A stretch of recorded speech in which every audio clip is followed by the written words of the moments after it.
Educational creativity চ্যানেলে সকলকে স্বাগত। এসএসসির দুটি প্রকাশিত হওয়া লিস্টের অমিল পাওয়া যাচ্ছে, সেটা নিয়ে আবার তৈরি হয়েছে বিতর্ক। এবং 1 তারিখ সেপ্টেম্বর মাসের 1 তারিখ সুপ্রিম কোর্টে এটা নিয়ে বিতর্ক তৈরি হতে পারে। আবার এসএসসি মামলার শুনানি, দুটি গুরুত্বপূর্ণ মামলার শুনানি। সেখানে এসএসসি বা কমিশনের দেওয়া যে লিস্ট, দাগিদের লিস্ট বা যারা পরীক্ষার জন্য আবেদন করেছে, অ্যাডমিট ইস্যু হয়েছে দাগিদের, তাদের লিস্ট নিয়ে বা আগেকার দেওয়া লিস্ট নিয়ে বিতর্ক তৈরি হয়েছে। সেই একাধিক তথ্য কিন্তু এই দুটি মামলায় উঠে আসতে পারে। এই মামলা দুটি কোন কোন গ্রাউন্ডে করা হয়েছে বা কারা করেছে সেই বিস্তারিত তথ্য কিন্তু এই ভিডিওতে আপনাদেরকে দেব। সেই জন্য শেষ পর্যন্ত দেখুন, দুটি মামলার গল্প আপনাদেরকে বলবো বা একটি লিস্ট, গুরুত্বপূর্ণ লিস্ট আপনাদেরকে আমি দেখাবো। ডায়েরি নম্বর আপনারা দেখতে পাচ্ছেন, উত্তম মজুমদার, 12/8/2025 এই মামলাটির ফাইল করা হয়েছে। কিন্তু মামলাটি রেজিস্টার্ড হয়েছে 29/8/2025, সেই জন্য লিস্টেড আসতে দেরি হয়ে গেল। 1/9/2025 justice Sanjay Kumar and honourable justice Satish Chandra শর্মার বেঞ্চে 56 নম্বর সিরিয়ালে এই মামলার কিন্তু শুনানি রয়েছে। 12/8/2025 এই মামলার ফাইল হলেও কিছু ডিফেক্ট থাকার জন্য 29/8/2025 ডিফেক্ট ক্লিয়ার হলো বা মামলা লিস্টেড হলো। ক্যাটাগরি আপনারা দেখতে পাচ্ছেন, পিটিশনার নেম, রেসপন্ডেন্ট নেম। এরপরে আমরা চলে আসি আর্লিয়ার কোর্ট ডিটেলস কিসের উপরে ভিত্তি করে মামলাগুলো লিস্টেড হচ্ছে। হাইকোর্ট অফ ক্যালকাটা এই মামলা ম্যাট 1055/2025 জাস্টিস সৌমেন সেন এবং জাস্টিস স্মিতা দাস ডেট ডিভিশন বেঞ্চে সেই মামলার উপরে ভিত্তি করে 18/7/2025 সেই অর্ডার কপি। এবং আরও আমরা দেখতে পাচ্ছি হাইকোর্ট অফ ওয়েস্ট বেঙ্গল, এটা আরেকটি তথ্য। হাইকোর্ট অফ ওয়েস্ট বেঙ্গল ক্যানন 2025 18/7/2025 জাস্টিস সৌমেন সেন। এরপরে আমরা চলে আসি West Bengal WPA number 12505 Soumen Sen, justice Soumen Sen. সবগুলো আমরা দেখতে পাবো, কিছু কিছু মিস্টেক এখানে রয়েছে। 12512/2025 জাস্টিস সৌমেন সেন। তো এই মামলাগুলোর উপরে ভিত্তি করে মামলাগুলো কিন্তু রেজিস্টার্ড হয়েছে। আর ম্যাট 1017/2025 সৌমেন সেন এবং স্মিতা দাসদের এখানে মিস্টেক রয়েছে একটু। আর এরপরে আমরা যেটি দেখাবো খুবই গুরুত্বপূর্ণ তথ্য আপনার শেষে যদি আমরা চলে আসি, এই মামলা কিন্তু অনেক আয়ে ফাইল হয়েছে। এই মামলাতে একাধিক permission to file additional documents, exemption from filing CC এবং ইমপিউন জাজমেন্ট, একাধিক মানে ডকুমেন্টস এখানে কিন্তু অ্যাড করা হয়েছে, সেই সমস্ত তথ্য উঠে এসেছে।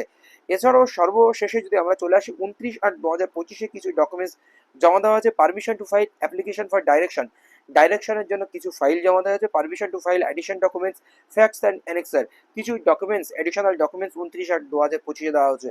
ফাইনালি আমরা দেখে আসবো proof of service defect clear হয়েছে এবং মামলা 29/8/2025 ডিফেক্ট ক্লিয়ার হয়েছে এবং রেজিস্টার্ড হয়েছে এবং শুনানির জন্য লিস্টেড হচ্ছে। এই মামলা কিন্তু শুনানি। আরেকটি মামলার গল্প দেখাবো, আরেকটি লিস্ট আপনাদেরকে দেখাবো, চলুন আমরা সেগুলো দেখে নিই। সুপ্রিম কোর্টে যে আরেকটি মামলা লিস্টেড হয়েছে তার মধ্যে অন্যতম Ijaz Ahmed versus the state of West Bengal, diary number 48052। মামলা দুটো পরপরই উঠবে, আপনারা দেখে নেবেন। আগের সিরিয়াল আমরা দেখেছি 56, এই সিরিয়াল হচ্ছে 58।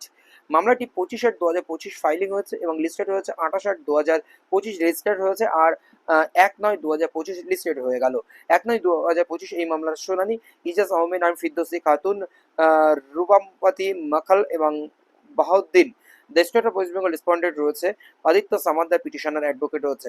এখানে গুরুত্বপূর্ণ বিষয় যেটি listed 1/9/2025 press for admission and civil admission এবং honourable justice Sanjay Kumar, honourable justice Satish চন্দ্রের বেঞ্চে এই মামলার শুনানি কিন্তু রয়েছে। Serial number 17 justice Satish Chandra শর্মার বেঞ্চে এই মামলার শুনানি রয়েছে। এই দুটি মামলাতে সবচেয়ে গুরুত্বপূর্ণ যে দুটি তথ্য উঠে আসবে আজকে, মানে পর্ষদে মানে কমিশনে প্রকাশিত হয় যে দাগিদের লিস্ট, 1804 জনের দাগিদের লিস্ট এবং 1000 সামথিং যে লিস্ট প্রকাশিত হয়েছে যারা ইতিমধ্যে আবেদন করে অ্যাডমিট পেয়ে গেছে পরীক্ষা দেওয়ার জন্য। তো সেইটার উপরে ভিত্তি করে কিন্তু এই মামলাগুলোর দীর্ঘ শুনানি হবে।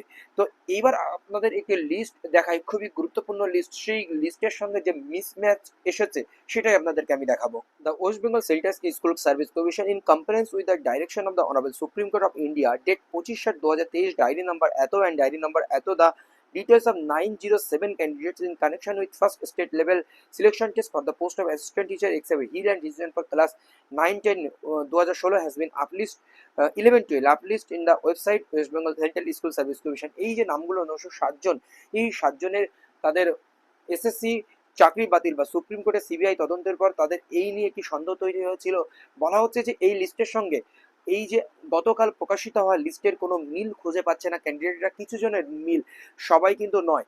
তাহলে তারা কি আবেদন করে পরীক্ষা দেবে? মিসম্যাচ হচ্ছে, এই ধরনের তথ্য বা এই লিস্টের সঙ্গে ওই লিস্টের অমিল তথ্য কিন্তু উঠে আসবে।